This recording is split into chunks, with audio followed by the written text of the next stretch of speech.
Welcome back to The Short Game. This is a show about short video games, games that respect your time. I'm Raygan Kelly, and I'm joined by awesome co-host this week, Nate Heininger. How are you doing, Nate? I'm doing well. Always glad to be here. And Laura Nash. How are you doing, Laura? I'm doing pretty fantastic. And this week we are talking about Yoku's Island Express. This game is darling. It really is.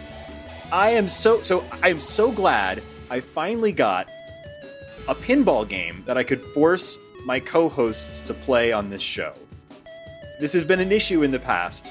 I love pinball. If you go all the way back to episode 42 of The Short Game, back in 2015, you can hear me rant about how much I like pinball. But at the time, I was trying to get you guys to play Rollers of the Realm, a RPG pinball hybrid, which is brilliant, by the way. To be fair, we would have had to boot into Windows to play a game that was a very odd sell. This game came out on Switch, which I think is why we all were like, yes, let's please play Yoku's Island Express. It's a pinball game for the Switch. It's super neat. And it's a pinball-metroidvania, an open-world pinball game. And if that sounds bizarre to you, it did to me as well. And that's sort of part of the pitch of this game. The developers, in an interview that I read, said that they kind of jokingly came up with the idea of let's do an open world pinball game, and they liked the way that sounded so much that they just sort of kept chipping away at it until they figured out a way to make that an actual thing. And this is a totally unique game. I don't think I've ever played anything like it. Yeah, it's like they're saying, oh, let's do a platformer, but you can't jump in it. How do we make that work? What if every time you fell in a hole, it was a tunnel with a bunch of pinball elements in it? And then you could kind of pinball whack yourself back up to wherever you needed to be. It's kind of hard to describe exactly how this works, but I mean, yeah, Laura, that basically does it. Like it's a Metroidvania game in that it has an open map. I think what sort of defines a Metroidvania to me is that it's a platformer. Usually this kind of counts as, this is a platformer, but it only kind of counts as a platformer in the way that it's designed. But a platformer that has a single continuous map. It's not composed of stages. It's one continuous map that you can explore as if it were a sort of a whole world. And the other sort of thing that sort of defines a Metroidvania for me is that that's sort of gated in various ways. Your progress through that world is gated by items that you have to collect. And those items aren't just keys for doors. They are useful, functional items that serve multiple purposes, sometimes for combat, sometimes for opening doors or overcoming other sorts of obstacles. And so this checks those boxes. This is a Metroidvania, but it is unlike any Metroidvania that I've ever played before. Yeah, a couple we've covered on the podcast are Axiom Verge, we've covered Guacamelee, we've covered Ori and the Blind Planet. Axiom Verge. We never got to do an episode on that. That game rules. We did a half episode on it. Yeah. But I think it's really a novel twist on it because we don't tend to cover too many of them because Metroidvanias end up being pretty long. Yep, I'm 50 hours deep into Hollow Knight right now. Yeah, because anything where you have to keep backtracking and re-exploring naturally has to be longer than something where you experience it once. But this game has a twist that really it's as long as how bad at pinball you are. Well, if you are really bad at pinball, I don't think this game is going to take most people very long to complete. Absolutely not. I think it's really well paced and it doesn't overstay its welcome at all. I think it's kind of aware that it has a hook and gameplay conceit that maybe wouldn't stretch to be the next 80-hour Metroidvania, but it's really, really well suited to the sort of length that it has. Around 5 to 8 hours is my kind of estimation for it. Yeah, and there are things that could take that, not just not being great at pinball, but like most good Metroidvanias, there's also additional content, things you can find, some power-ups and things that can take you to different places that you don't seem to need to beat the game, but just expand the world for you more. Yeah, optional objectives and collectibles, and also some sort of post-game stuff that would, if you do complete the game and kind of want to continue on with it, it has some interesting post-game stuff that mostly involves like trying to try interesting tricks that you might not have tried during the main game. I kind of want to talk a little bit about just how this idea of like a pinball Metroidvania articulates a little bit. Like Laura mentioned that it's sort of about falling into pits that have bumpers in it, which is a kind of a way to put it. But basically, you play as Yoku. Yoku is a tiny little dung beetle, and he rolls around a ball, not of dung, fortunately. It doesn't appear to be dung. It appears to be sort of a pinball. He's got like a golf ball on a leash. Yeah, I was trying to figure out what it was, because he is doing the thing that dung beetles do, but with a nice, smooth ball. But I thought for sure it must be poop, so I had to really examine it before. I'm like, no, I guess it's not poop. I don't think it's poop. He's very cute, though. It never actually calls him a dung beetle. He is a beetle, according to the text. And he's come to this island called Mokumana. Mokumana is this very sort of stereotypical tropical island, kind of in its vibe. But it's populated entirely by animals and other creatures. And he's come to take over the mail route there. He's a postman, and he's floated into the island to relieve the existing postman, who was named Post-Pterodactyl and was a pterodactyl. And I was like, oh, that's good. I like that very much. But anyway, yeah, he's taking over the mail route. But as soon as he arrives, he discovers that things are going wrong on Mokumana. And the island's god, which is basically a giant animal, like, I don't know what he's supposed to be. Kind of a weird creature with tentacles and a flappy whale mouth. A tropical chimera, basically. Yeah. That was getting worse and worse the more you described it. Yeah. It's cute, actually. Yeah, it's not disgusting. It's a little cute. It's not Cthulhu. No, he's kind of like a reverse Cthulhu. He's like cute and the tentacles are on bottom. Yeah, I'll take that. That's reverse Cthulhu. Yeah, but he's still gigantic and he's still the god of this tropical island. Mm-hmm. And he's suffering from some kind of... he's got this green glowing scar on his face that was put there by the God Slayer. And I was like, what? That's a little odd. That's a straight... The stakes here are, can you deliver the mail on time or there's no timer. Can you deliver the mail? And also, can you rescue a god from a character called the God Slayer? It's wildly divergent stakes. Yeah. And they set it up so funny, too, because I feel like, I don't know, maybe it's just because the Metroidvanias that we've played, they're often covering a lot of like heavy stuff, or like they're very intense. I'm thinking of also like Swapper and things like that. Like they're either combat or they're like really heavy puzzle. In this one, you roll a little ball in, and it's like, hey, you're here to deliver the mail. I'm like, oh, this is wonderful. Everything is so colorful. It's very, very light and fun. And then, yeah, within like another 5 minutes, they're like, oh, also the God Slayer. But that's mostly in the background for most of the game. You know, it's still like, well, you're obviously the postman bug is going to rescue us all from the God Slayer by delivering letters, and it's very cute. And so the way that you're actually playing this out minute to minute is, you're rolling your pinball around the world, and a lot of the landscape resembles a typical platformer, except obviously Yoku can't jump, or he certainly can't pull his ball up over ledges.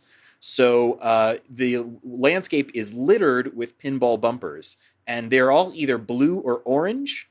And blue are your left trigger on your controller, and orange are your right trigger on your controller. And so you've got that traditional left-right trigger bumper or flipper mechanic that you'd have from your typical pinball game.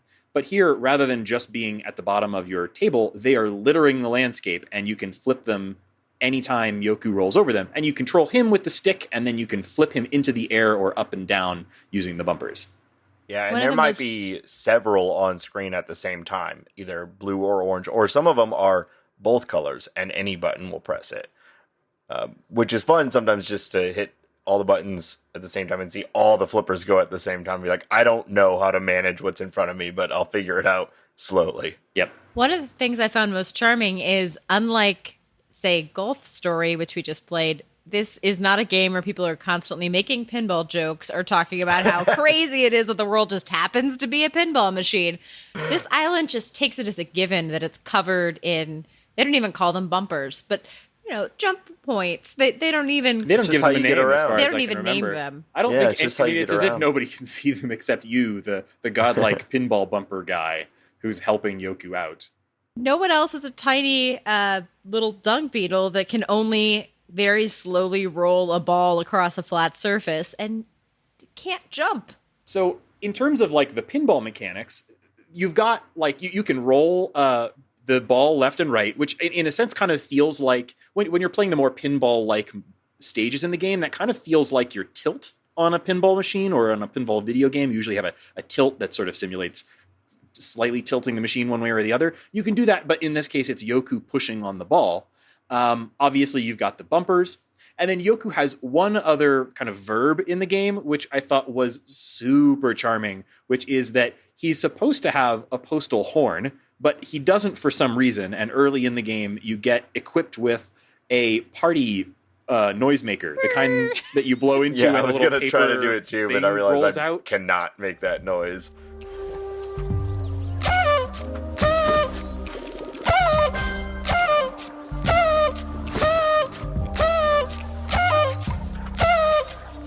It's hysterical to play this just casually next to somebody because they hear pinball noises for a good 15-20 minutes and then they keep hearing a party Party whistle. horn going off over And when and you over. blow it off, you see tiny little bits of confetti go everywhere. Most of the time, you just use that to like get the attention of the NPC characters, or there's a few places where you blow it off to like turn a little pinwheel. It's not super important in terms of like game mechanics, but it is really charming to be able to do. Yeah, and also though, the game. So there's a lot of things that are hidden, or you can break with it. Real classic video gamey things like there's jars that you can break that will have fruit in them. Fruit is sort of the currency of the game, which we'll talk about the points of the game. And sometimes they're very hidden though. Little things that break, or there's like special collectibles that you're searching for. So in a way, you're incentivized to be blowing this horn all the time. All the time. And checking to see if things are secrets or not. Yeah, Jamie did not love that. Yeah, that's exactly That's what what I I was said. getting Yeah, to. Justin just like, what are you doing? I know, because it'd be like nice pinball, but then you're like, okay, I think there's something secret. Just as you're like, It was like vuvuzelas at the World Cup. It's like, Oh, yeah. so I think that had to come up in like playtesting, right? That like you're just going nuts on this horn. it doesn't And matter. It's very funny. It's really funny, but I feel like they probably put it in not thinking that that was the original a point. Like sometimes people are going to be blasting this. It's like, yeah, they'll use it sporadically. It's cute and it's funny. And then we're all like, no, I want to min-max find everything. It comes back around because after the first 30 hits, it's suddenly hilarious again. So That's a good point. Yeah. Yeah. So, So just so stupid. it's really charming. The pinball mechanics are really solid. They're a little simplified. So as a kind of a pinball nerd, this doesn't have like a lot of fancy shots or fancy pinball tricks or anything. It's actually pretty straightforward in terms of its pinball mechanics. And something that I think it does that's very smart and very subtle is that a lot of the time, certain bumpers, its pinball physics are pretty natural. It really feels like rolling a ball around. It feels like sort of natural pinball physics, but it's less chaotic than actual pinball. So, for example, there's might be a bumper that's clearly been put in a particular place to bump you up from one level of the landscape up to the next, right? And if that were a real pinball on a real platform, probably, knowing myself, 6 out of 10 times, I would try to bump that ball in the correct direction, and it would go totally wild because physics is weird. Here, many of the bumpers, not all, seem to have kind of predetermined physics. So you'll like bump Yoku's ball from a particular pinball bumper, and it has a very reliable, it's going to land you over there. But not all of them. And it's not something where that feels unreliable or weird. It just feels natural. It's like, oh, of course, the player intended to bump the ball over there, and that's where it went. Whereas when you're doing things with the flippers, you have a little more fine-grained control, and trying to aim is possible. Yeah, I think so. It's absolutely predetermined because I actually did some like tests where I'd go like real fast and go real slow, and some of the bumpers were bumping me exactly the same, no matter how I hit them and when I hit them.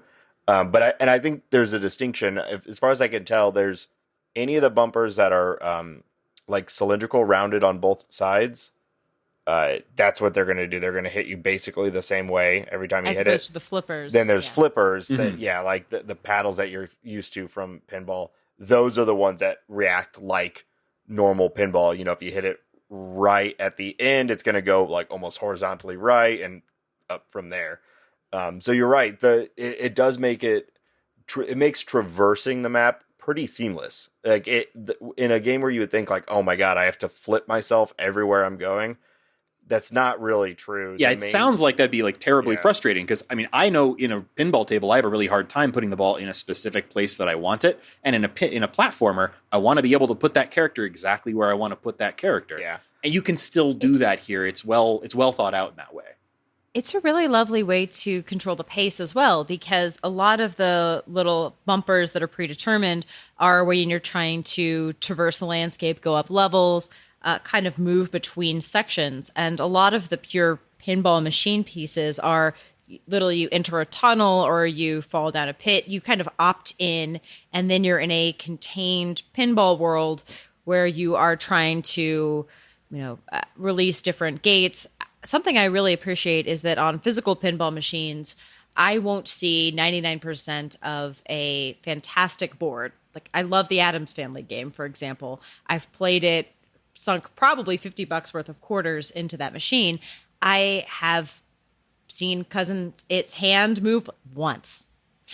There's so much in that game that you don't see based on how you play. And an average physical pinball round is what? If you're good, maybe a minute.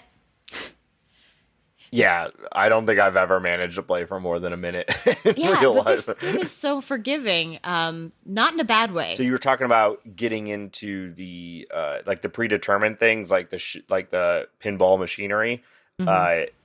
It gave me some feeling to like Sonic when you get yourself into sort of like this thing that's going to automate you to the next part of the map. And it feels really good, like good momentum. This game does that a lot. Generated by pinballs, but there's a lot of nice, fun, free-flowing movement that there's no stakes. You just get to kind of enjoy the ride, which is a ton of fun. That is really you fun. kind of whip around a given area for a while because you're traversing it weirdly like a tiny Metroidvania inside of Metroidvania as a pinball machine because you're just kind of going up the same 4 paths over and over and over again. But then you bust out and you're just flipping through the map. It's really great.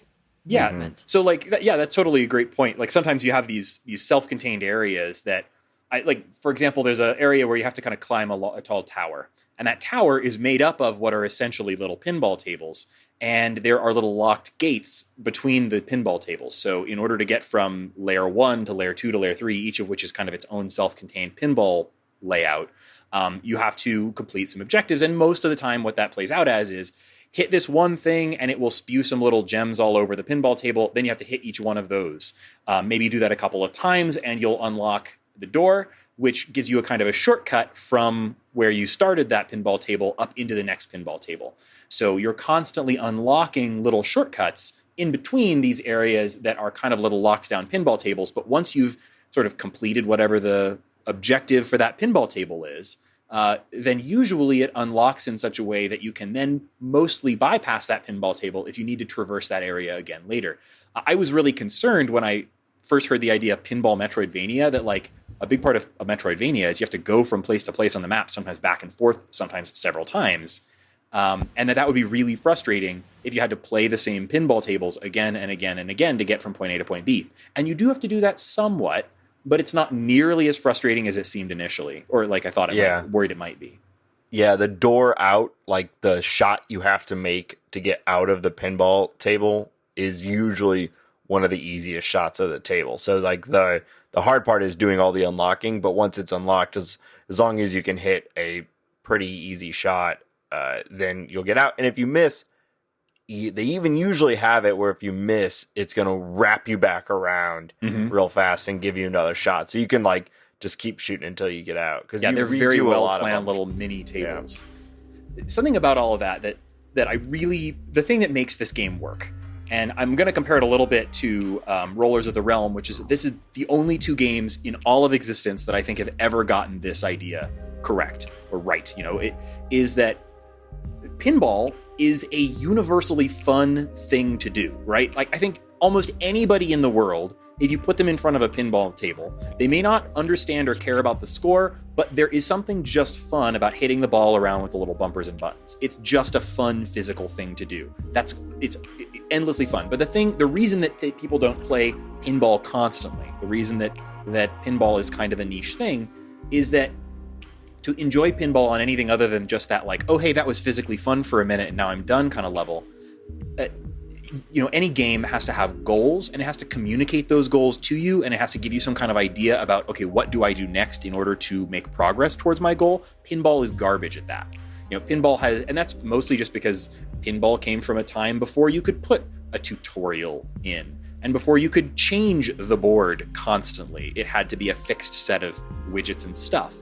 And if you look up the details on how to beat how to get lots of points on that Addams Family pinball table that Laura was talking about, you have to do these incredibly complex, kind of arcane things that the table doesn't really communicate to you.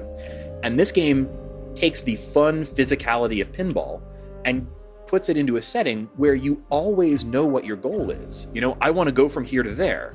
And it does an amazing job of communicating to you what you have to do to get there. Even if you're locked into something that's essentially a tiny little pinball table where you have to do pinball trick shots for a little while, you know why you're doing them, you know what you're trying to hit and where, and it's going to unlock that door when you're, collected all the little widgets. So that is brilliant. It's like so many great companies have spent a lot of time simulating pinball.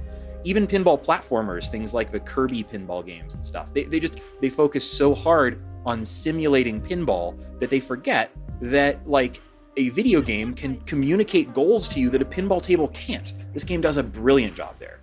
Well, one of the superpowers of this game, and one of the reasons why that vocabulary share works so well, is that it's not locked into a single table. Mm-hmm. And it's not a single table that needs to unfold over time and keep showing you tricks. They can keep showing you different tables.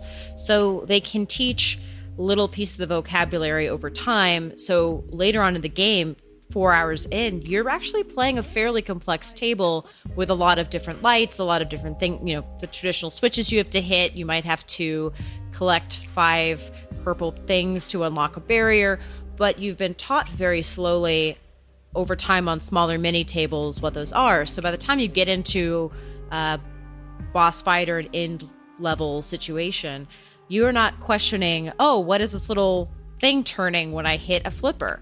Oh, I have to light it up 4 times and then a bonus goes. You know that by now. Pinball tables in reality don't tend to teach you that because they have to reveal all of their tricks at once, or you have to play the game for more than a minute to start seeing it. So it becomes really difficult to track what the light vocabulary is. Here it's all in one self-contained table. Yeah, it can have whole throwaway tables that are just there to teach you some tiny little trick. I love that about it, and it builds on that so brilliantly. I also think, besides that like, as someone who's really bad at pinball, one thing that reason I don't play pinball other than being bad at it is that because I'm bad at it, it's a short experience that's like not really fun, right? Mm-hmm. I probably put in $1 or whatever. I am unable to keep the balls from the pit for more than like a minute, and there goes my $1, and the whole thing is done. Back to zero. Everything has to restart. Whereas this game, like, the stakes of messing up the pinball shot are virtually non-existent. That's true, yeah. If you go through the paddles, sometimes the worst thing that could happen is if you're doing a stack of pinball tables and you have to accomplish each one, and if you fall down, you fall down to the bottom table. But you might lose some progress, but it's usually not even a ton. Yeah, no, it's a very little. And the only other thing that can happen to you is that you fall through spikes and you get you lose like 3 fruit. That's really minor amount. It's really minor, fruit. And you're after a little while in the game with fruit, you're dealing in the hundreds. So losing 3 is not much. So it allows you to I don't know, I'm not really great at pinball, but I was not punished for being bad, and it's not hard enough where you're not going to not get it, if that makes sense. Like, I think you could have never played a pinball game and you could beat this game. Absolutely. Because of how forgiving it is, how diverse it is, and how it teaches you its mechanics. It's really, really clever, and it's a ton of fun. So we've talked a lot about how the pinball works, but not necessarily how the pinball combines with the Metroidvania. And something I found really silly and goofy and weird is how we've talked about, the gates in Metroidvania. There's some kind of gated element. This game is so bizarre in the way that they make a traditional gating thing just really weird. For example, one of the first things you do is you get the power to basically bust open what in other games might be rocks or gates. And in this one, it's a slug you suck up with a vacuum that gets stuck on your ball that then you bust open a slug nest. Yeah, What? exploding slugs. Those are, all of the upgrades, there actually are very few of them compared to your average Metroidvania. I can really only think of 3 main kind of mobility upgrades that you get throughout the game, but each one unlocks like a lot of additional, area that you can get to. But the slugs, like, all of them are weird. The slugs are very weird. You hit these slug nests and these horrible looking red angry slugs pop out. And then you roll over the slugs, they stick to your ball, and eventually the slugs get scream. so angry Well, that you they have to hit them with the explode. vacuum, which actually... Suck up with a vacuum and they the vacuum. scream. Ugh. I do want to talk about that too, because I think it's another clever way. It's a really awesome mechanic, and it makes it enjoyable and accessible. Is that your skills are often tied around mid pinball jump, being able to press one of the triggers to trigger something. So, like for this one, the slug, they're usually up in the board somewhere. You're rarely just like walking up on them. So you've had to have made a shot up to it. Once you get close, you and the ball slow down really slow. It's like and bullet it time. makes a for really slugs. it's like bullet time, and it makes a super obvious noise. Because I sometimes have a hard time like even following the ball, which is part of why I'm bad at real pinball. Video game pinball, it's a little bit better. But like, so if you're not even following it, you can hear the sound of like it's time to do that action. As long as you press the trigger in time, it'll happen.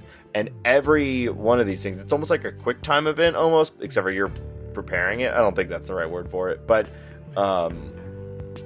it's so forgiving. Like, even if you miss it, you're probably going to get another shot. But that bullet time, if I had to like time everything when the ball's going super fast off the paddle and having to hit Z in like a half a second when it passes something, I probably would not have enjoyed it. But this game, it's more fun than it is a skill shot, and I think that's great.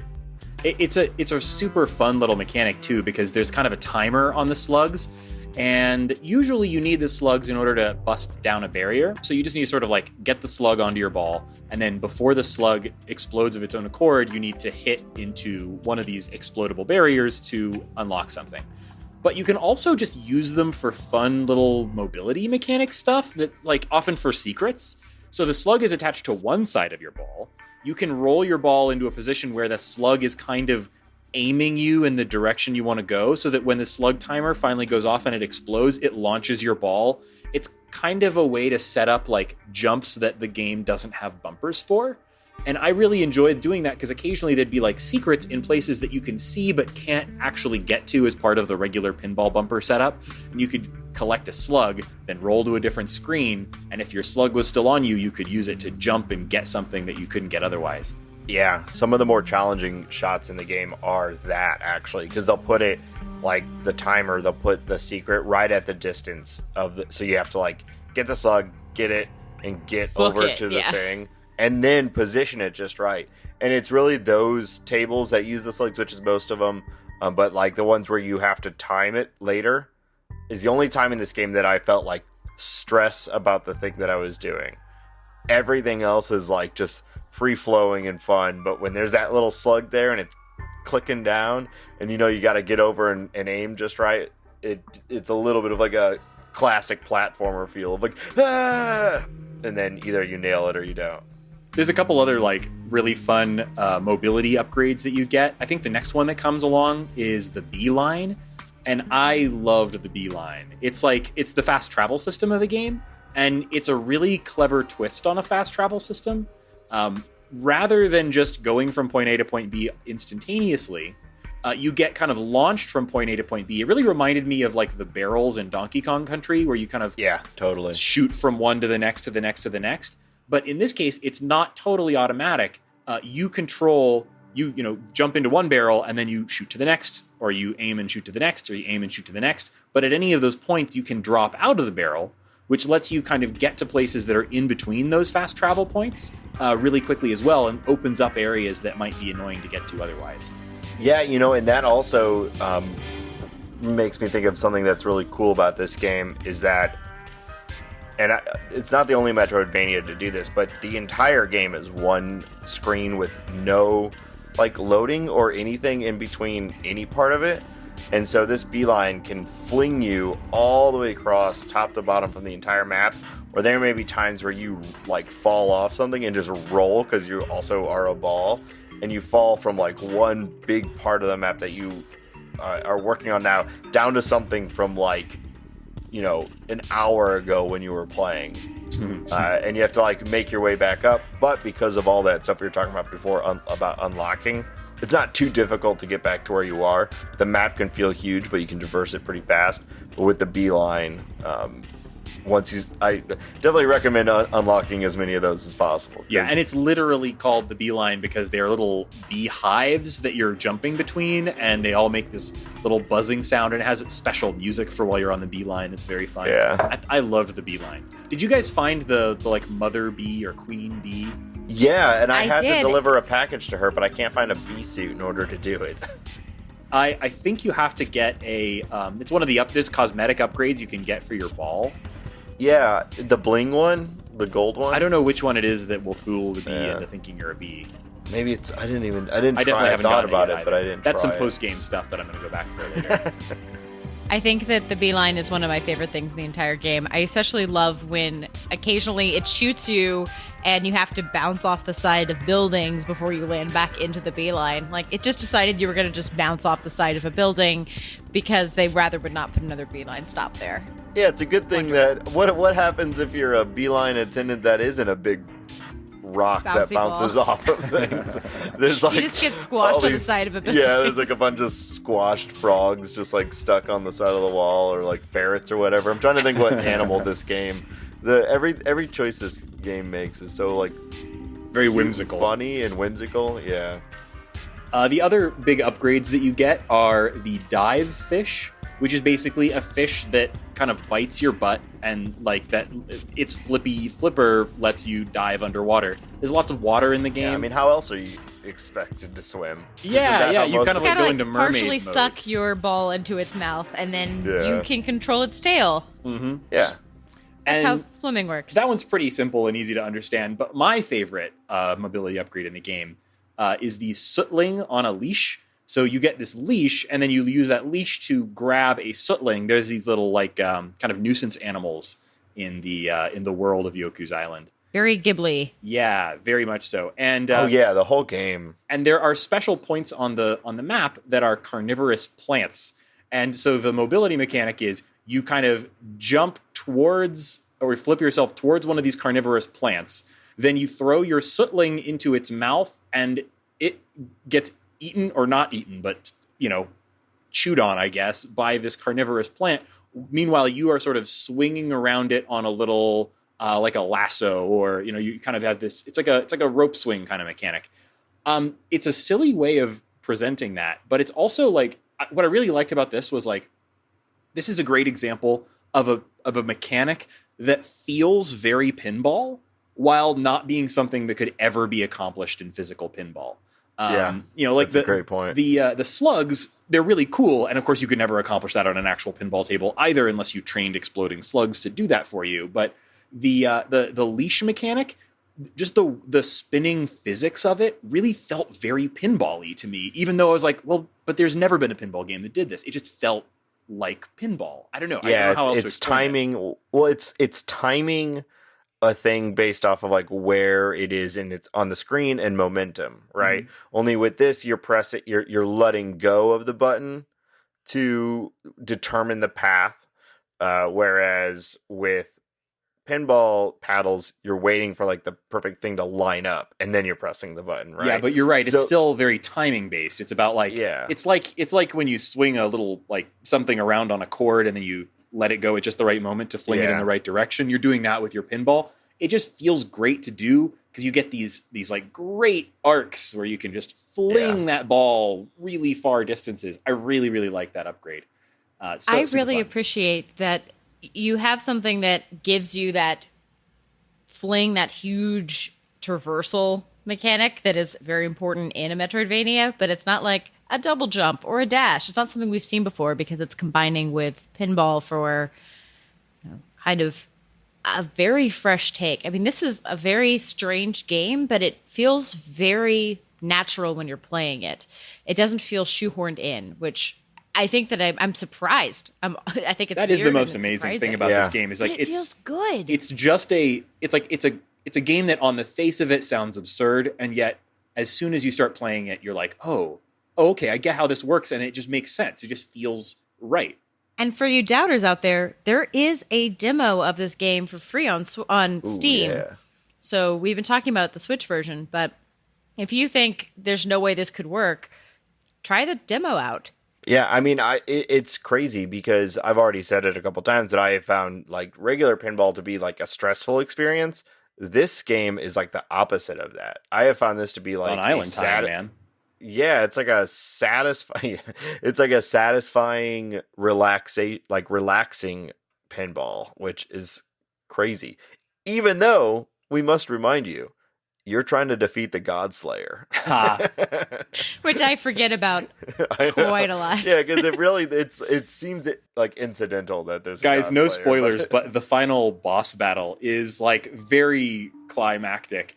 I loved the final boss battle draws in a bunch of like mechanics that you've kind of seen before, including like multi-ball and freezing mechanics where you have to constantly hit something to kind of break it open. Like you've seen all the mechanics in the final boss battle before, but it feels very climactic. It's super silly and it's really fun. I thought it was super good. So we've mentioned throughout this entire episode sort of the uniqueness of the world and the design style, and I think it carries through the entire game and its art. This game, you are moving through things really fast, but if you just kind of take even a moment to stop and look at the surroundings, look at the design, look at the weird creatures and the entire world, it's a really beautiful game, and all the character design is really interesting as well. It's beautifully hand-painted. The animation is also pretty good and interesting, and something I found really funny about it, I don't want this to sound like I'm kind of giving it a like short shrift here, because it is a well-animated game. They clearly put a lot of thought and effort into like taking these beautiful hand-painted drawings of these interesting-looking creatures and giving them a little life by having them move. Mostly they're not like doing, apart from Yoku himself, and he's a tiny ant rolling a ball, they're not doing a lot of active moving around, but all of the characters have some life to them. They're all kind of moving a little bit, or sometimes they'll wave, or they'll, they're breathing, they're doing a little bit of basic movement. It felt a little bit like a Flash animation kind of style to me, because you see that style where somebody's done a single really good illustration and then is kind of using sort of like digital puppetry essentially to move it around. As someone who did some beautiful Flash games, yes, I can totally see that. I don't think it's unfair. Like it is definitely not the Flash art style where things have a really rough shadowing, like a faux 3D. Yeah, no, this is definitely a really nice 2.5D platformer where there's some depth to things. There's a lot of shadow, a lot of good use of light, but it is essentially flat. It's not 3D in any way. I thought it was very funny when I got to the trailer, the credits at the end, and in the special thanks section, it listed probably a ton of people, a bunch of people's probably, spouses and friends and industry colleagues. And then the last thing on the special thanks section was whoever made the puppet warp tool in Photoshop. And I was like, okay, yep. That's where the animation in this game came from. Yeah, but I think you also spend such little time in interacting with these characters that I didn't really care that they weren't like doing more than sort of bouncing or whatever. Yeah, that's true. And the that characters didn't really that stick it really out to mattered were well animated. Like some of the boss characters were pretty well animated. When you get multi-ball and I love the way the multi-ball works in this game, by the way. I don't know. It's not a spoiler to talk about that, is it? I don't think so. I mean, it's a pinball game. It has multi-ball. Yeah, and it has multi-ball. The multi-ball works by you meet up with kind of like a what do you call that group? There's sort of like a gang that has a bunch of different sized, I guess they're frogs. I'm not even sure. And they're all like tough dudes. And at one point you have to. Oh no! Wait, it wasn't the frogs. It was the creatures from the Underdark. I'm not even sure what kind of Unders. Yeah. Well, the Steam also had multi-ball. Yeah. The sauna. So several places. It comes up a couple times. Several places. A squad of little dudes will come in to help you with your whatever you're doing with your pinball table. Let's say you're fighting a boss. A squad of little dudes will come in to assist you in fighting the boss, and they turn into little balls. They roll into little balls, and that's your multi-ball. Is a whole squad of little dudes has come into the table to let you flip them around. I loved it. They were super cute, and every time the multi-ball came up, multi-ball is actually usually very stressful for me in actual pinball, but here I thought it was super cute and fun.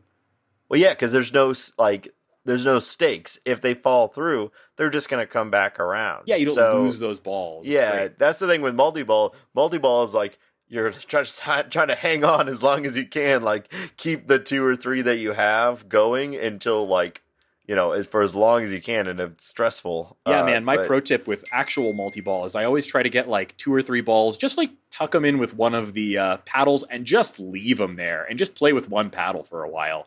That's almost always better for me in terms of points with multi-ball. And here I didn't have to do that. I could just like wail on those balls and fling them everywhere, and it was still super fun. Yeah.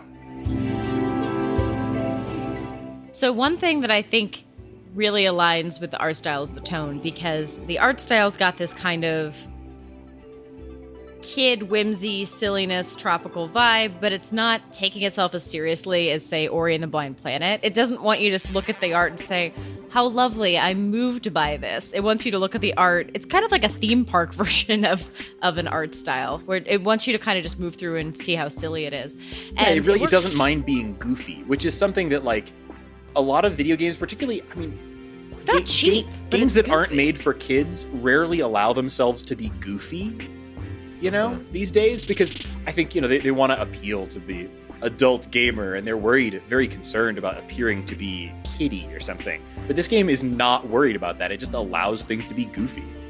This is an art style that my all-ages game company would be working their asses off to do for something, like if they got hired, like, say, by Pixar to do a game. Like, everyone would be like, we got to step it up. It's Pixar. We got to make it this pretty, but it's still a game for children. That's what I keep thinking about with this art style. It's something that is clearly valued and put a lot of work into it, but it's not pretentious. Yeah. It's just fun. It's very pretty, but it's like, I would absolutely hand this game to a 7-year-old, and I would also absolutely hand it to, a hardcore gamer, because I think it'll appeal to literally anyone. Yeah, I agree. It's a delightful experience. I'm really glad that we played this game. I'm also like really kind of surprised that this game has flown so far under the radar. I don't know how well it did, but I didn't hear about this game when it came out. This came out, I think, originally in March, maybe? It came out when I was on my honeymoon, and I think I was reading an article, and I was like, hey, there's a pinball thing, Raygan, but I'm not going to pick it up because I'm in Italy. And then I didn't read a thing about it when I came back, so I assumed it might not have been as good of a game as it was. So I'm a little shocked that when I was catching up, that this hadn't gotten more attention. Everywhere I do see it talked about, it's getting like great reviews, 9s and 8s and 9s on most websites that do that kind of thing. I picked it up mainly because I was listening to Retronauts, and they talk. Jeremy Parrish on there talks endlessly about Metroidvanias. It's sort of his thing, and in one episode he just sort of offhandedly mentioned that he was playing a pinball Metroidvania, and everyone else on the show was like, what? Huh? That's a thing? And he's like, yeah, and it turns out it's really good, and that's pretty much all he said about it. He said this thing exists, it's called Yoku's Island Adventure, or Express. Sorry, God, the title. That's the one problem is that I keep wanting to recommend this game to people, and I can never remember the title, and I have to tell them to Google Yoshi's Island, Dung Beetle Pinball Metroidvania, Yoku's Island, or That's Pinball why I made Metroidvania. our Slack channel for this one is called Island Express, because when I was going to write it in, I couldn't remember if it was Yoku or Yori, Ori, Yoshi. I think you said It's Yozu not a couple Yoshi. of times. I've said Island Adventure, and I've even said Island of Adventure, which I think is a park. This is Lone Far Scales all over again. It's Yeah. Lone Far Sales. It's too many words. What is it about Scandinavian developers giving their games these titles that just don't seem to completely work in English? It's not that Call this Mailman Island delivery service. I'd be better off. the game. The title doesn't say anything about what the game is about. It doesn't evoke anything about what the game plays like. Like, this is a game that is high concept enough that you need to just tell people pinball-metroidvania. This is the game that is a pinball-metroidvania. You could even call it Yoku's Island Pinball, and it would be like, oh, that's weird. At least But it is it's pinball more in than the just title. pinball. Call it pinball delivery service. Done. Like, there's your title. But the game is tries to be way more I don't know. You're it's right. like a but complete package. They Yeah. they really obviously cared about the story. They cared about the design. they cared about the characters. Yeah, the fact that it's pinball based is almost incidental. It's it's as far as how the game kind of presents itself. But because you're right, like we mentioned earlier, it's not like everyone's standing around like Golf Story saying "Hey, this is sure is a pinball island. It's great." No, it. So I think that probably they were going for that kind of vibe, and I admire that. And I don't hate the title, but I think that may have contributed to it flying so far under people's radars because it's sort of an anonymous sounding title that didn't initially pique my interest just based on the name. And the art, while very pretty and accomplished and nice painterly illustrations, also didn't immediately draw me in because it's a picture of a bug flinging through the air. I don't know. It looks cute, but it doesn't tell me what the game is. Unless you see this in motion in a trailer and see that it is pinball, it's really hard to grasp that this is got that mechanic because most of the world, again, the bumpers just look like little weird flat objects unless they're getting hit. This is something that when we post about the game, I'm going to try to make sure there's GIFs because, Lord, this is not going to fly with static images. It's so hard to explain why this game works. Like Mushroom 11. It's one of those games that does not make a lick of sense without seeing it in motion. It's the feeling of momentum and constant tiny successes, looking at fun and interesting things. It's fun the whole time. And I do think it is definitely hard to kind of explain everything, or at least you might not be feeling the same sort of feeling we're talking about when playing it without ever actually played it. So the fact that they put a demo out there, I think, is very self-aware that they need players. If you just give it a shot, you're probably gonna love it. And we have found that, as well as it sounds like Raygan, you're saying pretty much everyone who's reviewed it, as long as you actually play it, you're probably gonna love it. Yeah, I wish that they had a demo on Switch. I think Switch is a great platform for this game because I always like playing pinball games handheld. Things like the Pokemon Pinball and the Kirby Pinball games and all this stuff. Pinball just works well on a handheld. But the rumble and the rumble and the fact that your right hand does the right triggers and your left hand does the left bumpers and right bumpers, it feels so close, you're right there looking at it. Yeah, I don't know if I would have felt as I don't know if I would have liked this as much trying to play it on a keyboard or something. I'm sure that it can be played that way, but I would say play this on the Switch if you have one, and if not, it's also out on PlayStation 4 and Xbox One. And I'm sure those ports are great too. It looks great in 1080p. When I docked the Switch, it looks fantastic on a 1080p TV, so I'm sure it would look great on those other consoles too. I think that this is going to be one of the games that I'm really happy I played. I wouldn't have played it without the short game because I probably would have said, for a concept this high concept, if it doesn't work, I'm out a chunk of change. I think this is going to be one of our kind of gems that we surface. The weird little games like Pocket Card Jockey that you're like, why would I play this? And then you play it and you're addicted for 12 hours. So I'm really glad we played it because often when we do something that's a risk, it's a high concept narrative risk where it's about something dark or silly. We don't tend to do high concept risky games that are just pure fun. Yeah, that's a good point. Yeah.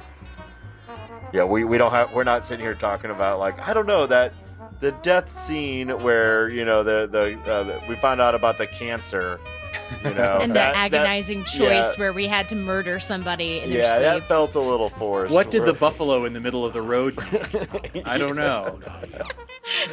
I'm not yelling about whether or not it's a male chauvinist fantasy. No, it's a dung beetle. It's adorable. It's adorable. It wants to deliver mail. Very cute. It really is. Right out of the gates, you're like, I like this. So speaking of pure joy, every week we are doing a segment called What is Making You Happy This Week? So, Laura, what's making you happy this week? I did not finish this game despite loving it because I got horribly addicted to Stardew Valley. Oh, no. The long game. A long game. And it's, for those who are not familiar with the Widowmaker of games, it is a farming game. I played a bunch of Harvest Moon. Harvest Moon was hard, and I hated that it ended after 2 years because I really wanted my farm to be the best it could be, and I was so sad when my farm basically died without me making it into its full potential. Stardew Valley is a long game. It's got a lot of the repetitive manage your crops, you know, pet your chickens, milk your cows, go mining, defeat slugs. It's got a lot of weird things to it. But my husband's been playing a ton of it. Probably the thing saving both of us and our marriage is that we own it on Steam, so one of us can only play it at a time, which makes it really nice because generally the person not playing either will watch and talk about it or we will decide that we're bored and want to do something else. But it's really peaceful. I've really enjoyed. I didn't think I was going to get into such a time sunk game, which is stupid because I played The Sims a not casual amount in high school, and this is basically Sim Farm. But I really enjoy it. I think that it's funny because I started playing it and about 5 or 6 days into it in real time, a podcaster from Pop Culture Happy Hour, Linda Holmes, started playing it. And so suddenly my Twitter feed that's not about games has all been talking about Stardew Valley. It's going around like TV critic circles, and people are missing deadlines because they decided that they needed to go another day in the mine. It's really funny that it's, now I'm getting this Stardew Valley joke. But yeah, I got sucked into the most casual long game possible, but it is, when you're 27 hours into a game, it is no longer a casual game. No. Yeah. So that game sounds perfect for games that I like. I've played like all of the Harvest Moons. I love those games. And the only reason I haven't started playing Stardew Valley is because I know that I'm going to love it and I'm going to play just way too much of it. So with the show and the fact that, we're playing like a new game every week, basically, I have to choose my time sync games like so very carefully. And I'm just like not ready to take the plunge into Stardew Valley. Part of me wishes I had bought it on the Switch and not on Steam because it's so tempting freelancing when I'm like, oh, a call was canceled. I can do a day in Stardew Valley. That's 15 minutes. And then you're like, yeah, you know what? I don't need to call this client back. I can do another day. I don't need to go to that conference. I'm not that bad. Laura, you're on your way to unemployment is what it sounds like to me. No. If many my former clients who listen to this, I am not neglecting my duties. I'm just neglecting my lunch breaks. That's the problem. Well, just like when I watched all of Steven Universe over lunch breaks, like sometimes you need to like cook a meal and not eat a burrito with one hand while you... Okay, funnily enough, the thing that I was going to mention as my thing that's making me happy this week is Steven Universe. Season 5 just concluded. So good. And the end of season... I don't really have much to say that it wouldn't be a spoiler for Steven Universe, but I can say that, like, if you've ever watched Steven Universe and you might have fallen off of it, it'd be a great time to pick it back up. Season 5 was phenomenal. It's the words fan service have taken on the meaning of like being pervy, etc. But like if you just take it to mean like a show really trying to know what their fans want and deliver on it, this show has done a really good job of like taking the longtime Steven Universe fans like me and just saying like, okay, season 5 is about answering long-term questions and providing the sort of character moments that you want for these characters that you've spent potentially years following. It's just lovely. And the last episode, which was a kind of a double episode, which means a 22 whole minutes. Wow. What? Was, and more happens in those 22 minutes than in most, 3-hour-long films, guys. But Steven Universe's season finale is what's making me happy this week. It is so good. It's still one of the best things on television. So if you're not a fan, or if you haven't checked out Steven Universe, find a way to watch that show. And if you are a Steven Universe fan but aren't up to date, you have some really good stuff ahead of you. The opening musical number for the finale is kind of my theme song, which is there's lovely. a lot of bad stuff happening, but you can find joy in little things. Yes. So that very paraphrased to not spoil what actually happens in the finale, but it is pure joy. I also wept. Just a little. Just a little, like in a Mr. Rogers way. You're like, oh, Yeah. The emotional fulfillment of valuing everything. Which is dumb to say about a kid's cartoon, but it's such a good kid's cartoon, guys. Go watch it. I think we've gotten to the point too where we can understand that there is media that is intended towards kids that we can all appreciate for multiple reasons. Absolutely. So I don't think we have to do it's a kid's show, but like caveat as much anymore unless you're explaining it to someone who's like, I don't know. You're like, hey, Grandpa, let me tell you about this this show. But mine's a little different. I actually went there a couple weeks ago, but I tried a new concept, like bar and restaurant in St. Louis that was pretty cool. So St. Louis is a big beer city. Tons of great beer city. Like local breweries. And this restaurant I went to is called Tapped. And when you go in there, and I don't know if I'm assuming this exists in other cities, but this is the first one in St. Louis. You go in there, you give them your credit card, and they give you an RFID badge, bracelet, and the wall is lined with taps of all St. Louis beer. And below the taps are just racks and racks and racks of glasses, taster glasses and pint glasses.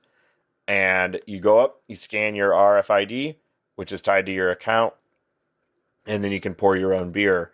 And it charges you per the ounce, and you see how many you'll see how many ounces you're pouring, how much it's going to cost you, and then so you can try and it's like 35 to 50 cents an ounce, so it adds up to like $6 a beer or so it's really around the same price as if you're getting it like poured for you at a bar, because these are nicer beers usually, and it was just really cool. I think I tried like 8 different beers because you could just do like little 2-ounce pulls. And it was really good food too. So if there's something like that in your town, I was a little skeptical at first. But it was a lot of fun, and I got to try a lot of different beer without having to go to like a bartender and constantly be like, can I taste the cherry, the sour, and that whole like experience that you have to do every time. So it's cool.